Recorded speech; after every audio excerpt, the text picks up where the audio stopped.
يا أيها المزمل قم الليل إلا قليلا نصفه أو ينقص منه قليلا أو زد عليه ورتل القرآن ترتيلا إنا سنلقي عليك قولا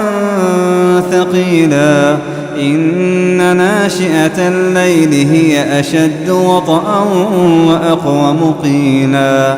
إن لك في النهار سبحا طويلا واذكر اسم ربك وتبتل إليه تبتيلا رب المشرق والمغرب لا إله إلا هو فاتخذه وكيلا واصبر على ما يقولون واهجرهم هجرا جميلا وذرني والمكذبين أولي النعمة ومهلهم قليلا إن لدينا أنكالا وجحيما وطعاما ذا غصة وعذابا أليما يوم ترجف الأرض والجبال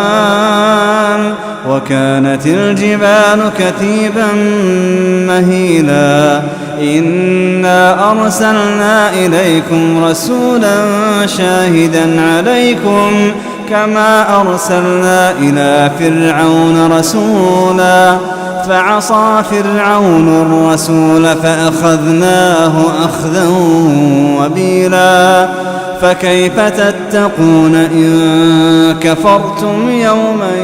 يجعل الولدان شيبا السماء منفطر به كان وعده مفعولا إن هذه تذكرة فمن شاء اتخذ إلى ربه سبيلا إن ربك يعلم أنك تقوم أدنى من ثلثي الليل ونصفه وثلثه وطائفة من الذين معك والله يقدر الليل والنهار علم أن لن تحصوه فتاب عليكم فاقرؤوا ما تيسر من القرآن علم أن سيكون منكم مرضى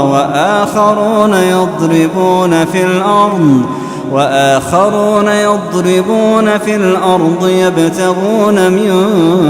فضل الله وآخرون يقاتلون في سبيل الله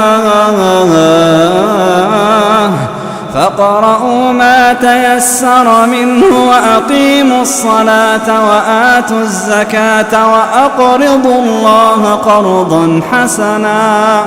وما تقدموا لأنفسكم من خير تجدوه عند الله هو خيرا وأعظم أجرا واستغفروا الله إن الله غفور رحيم